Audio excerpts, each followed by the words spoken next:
What's going on, guys? Dropadooski here. Today I want to go over what I consider to be the best way to start Season 11 and get a jump start on grinding Paragons quickly and get ahead of the game leading up until you start doing regular meta group play.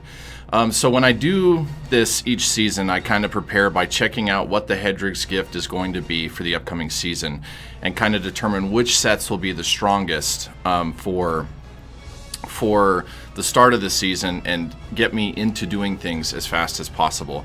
With this season, Wizard is going to be getting the Tal Rasha's Elements set, which is the 6-piece, one of the 2 set bonuses that you'll need in order to get the Lightning Whiz going. Now, the Lightning Whiz is by far one of the strongest, if not the strongest build in the game currently, maybe outside of the Bloodlance Necromancer setup for solos. So being able to utilize this early in Season 11 will be very, very strong for you and your group, or potentially groups that you throw together. Now, this will go into in depth about the Wizard Speed meta. Wizard Speed meta was part of Season 10 as well, and a lot of high-level gameplay and high-level groups used this method in order to get a lot of Paragons early on or throughout the season, and you can do either or. It also opens you up to a lot more possibilities when, say, you're trying to find a group. A lot of times when you don't have a dedicated 4-man group, it's hard to jump into a group depending on what you're playing as part of the 4-man group meta. Now, for some classes it's easier. For instance, a support barb can pretty much always find a group immediately, but if you're going the damage route, you know, the boss killer or the trash clearer, there's a lot more players playing those things, so sometimes it's hard to find. If you also have a pocket speed wizard, you can type in the community chats looking for meta group as, for instance, a Lawn Witch Doctor or wizard for speed runs. So let me jump over to the gear and give you some more information in regards to how this works. And towards the end of the video, I'm going to play a speed run through and kind of describe what we're doing and your most vulnerable moments and what your goal is as you're going through. So this is going to be just like your general Lightning Wizard setup. You're going to be getting a 6-piece Tal Rasha set for free from the Hedrig's gift as soon as you complete a couple of chapters of the seasonal journey, which you pretty much do on every class when you start out as soon as you hit level 70. So if you start Wizard, now I'm not planning on playing Wizard throughout the season. I'm doing what I would call an intelligence season. So I'll be starting Wizard to utilize this in order to gain Paragons quickly. Then I'll be moving into gearing Necromancer and Witch Doctors so that I have 2 variations that I can bring to the group. Even though I have a 4-man dedicated group, you know, if someone can't get on for a day or something, it's always good to have variety when you're trying to do competitive gameplay at the high level of Diablo. So I'll be starting with Wizard, and with that you'll be getting the 6-piece bonus of Tal Rasha. Now, the 6-piece bonus of Tal Rasha combined with the 4-piece bonus of Veers is how you currently play the Lightning Wizard. Now, this variation is a little different than, say, for instance, the pushing build that uses Aetherwalker and Convention of Elements. This does not utilize those. This will be utilizing the Starfire and then also the Ingeom. Now, this is a speed farming build that was also used outside of Wizard Speeds last season, but it can be used for this setup the same way as it was to farm T13 and do bounties. So you have in the cube an Ingeom. You can either wear Ingeom or wear Starfire, but I always recommend putting Ingeom in the cube, as this is a cooldown based, always in Archon speed setup. So if your Ingeom only has 8 seconds, you do not want to wear it. I would take reduced passive damage on this weapon any day over 8 seconds on Ingeom rather than 10. It's really important to have 10% on Ingeom. Then followed with the Swami, which is standard for pretty much all Archon builds, and a Ring of Royal Grandeur, since you're utilizing 2 sets. 2 set bonuses rather than just 1. Now, as I said before, it's a cooldown based build, and this gear was farmed throughout all of last season, so your gear is not going to look like this in the beginning of the season, and I'm aware of that. But you can get away with this based on it being an Ingeom build without having a high cooldown level. Now, your target for this, because you can do it all season and you're going to get the opportunity to get tons of gear for Wizard. If you are planning on maining Wizard, then there's no reason you should not have this set up and utilize this when playing in groups. because you get tons and tons of gear. You're closing grifts. Your whole purpose of this run is to be doing whatever grift level you can as a 4-man group within 3 minutes or as close to 3 minutes as possible.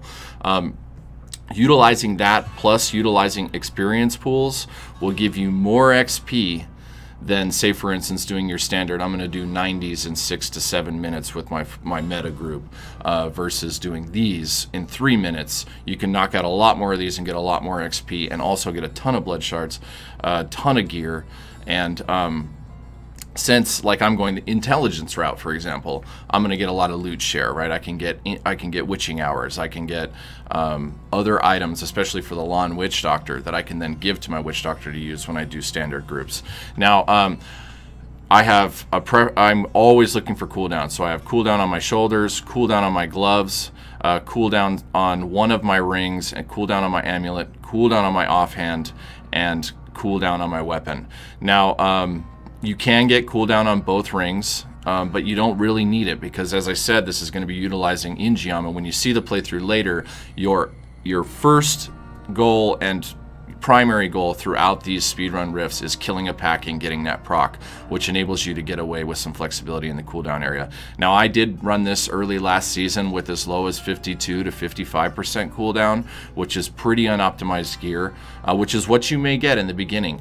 And all that means is that you're vulnerable for longer, meaning that you could die in these runs and lose your pools. Now, losing your pools sucks, but it's not, you know, it's not the worst thing in the world, and every so often you're going to have to farm more pools with your group.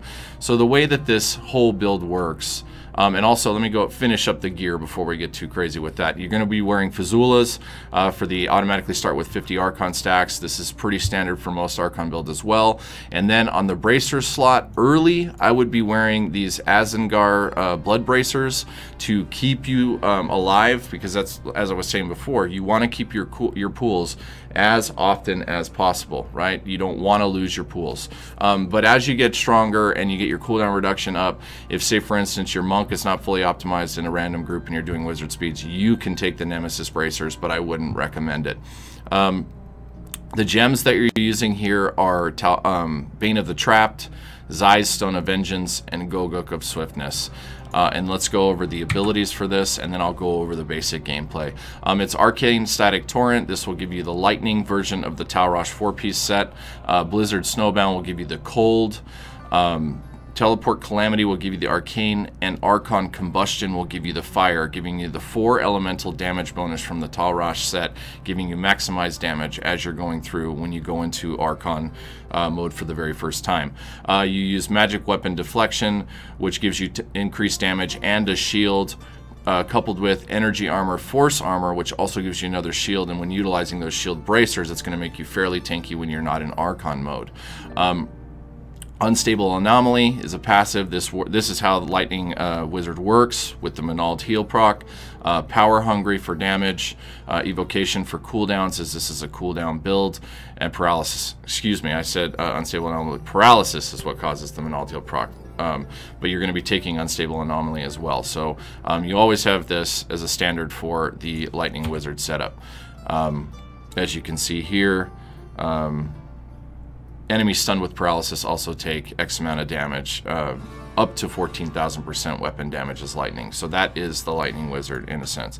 So now pool farming in early gameplay. This is 3 wizards and 1 monk. Now the monk is different than your standard support monk, and I will put a link in the description of the video for a build for that monk as well.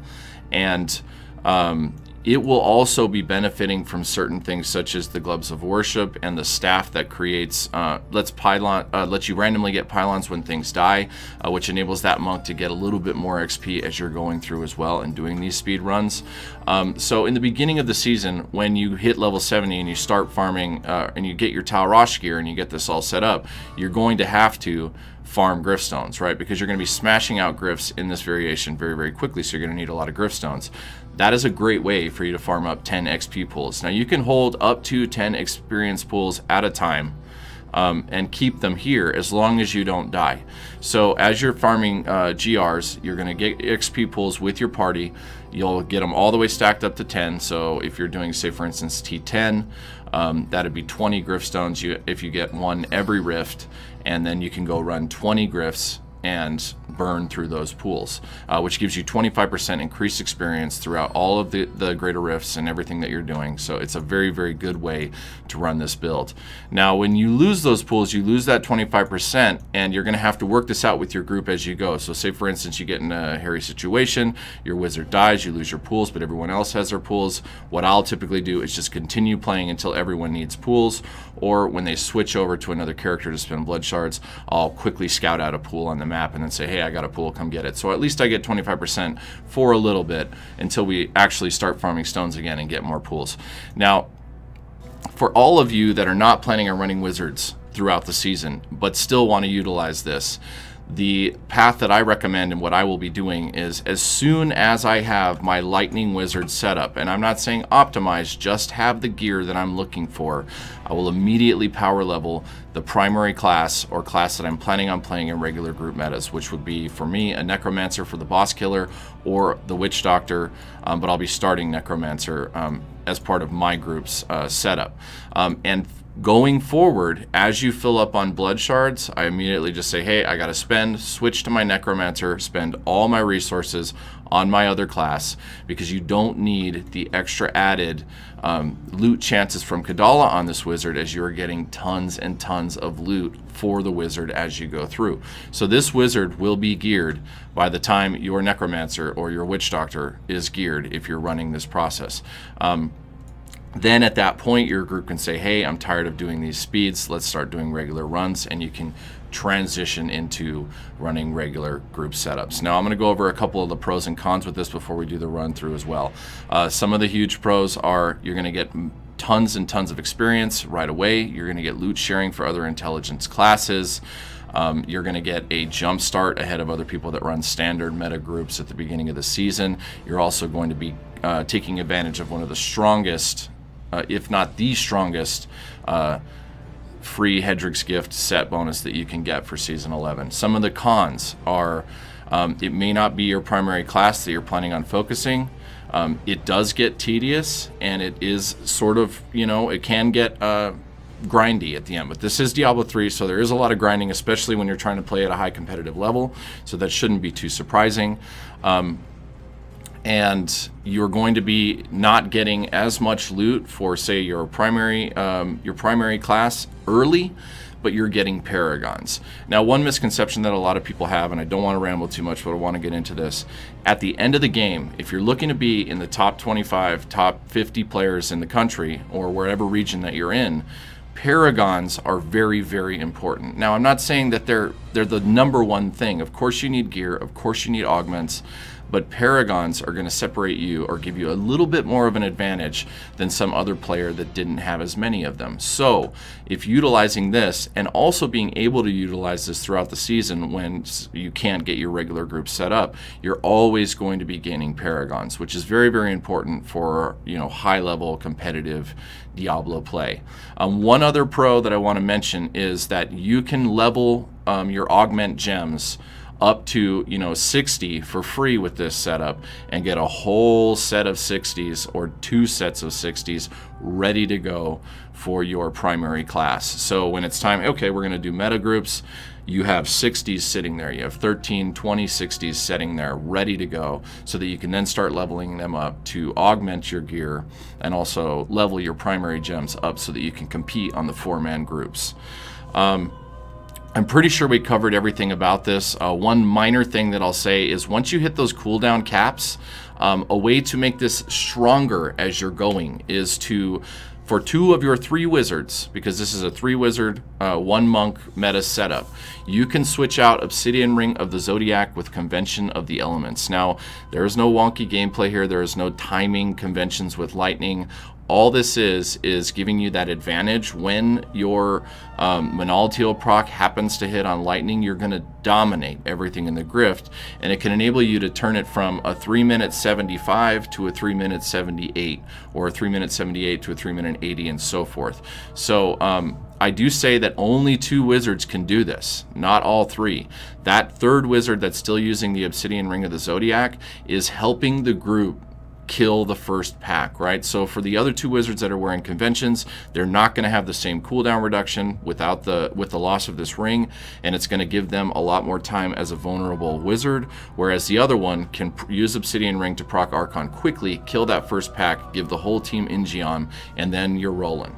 Right, you're getting packs off of every pylon, you're finding every pack you can, and you'll see as I run this video of the 80 here in a moment and kind of describe my vulnerable moments and what the plan is, what you would do with the convention setup. So with that said, let's start this now.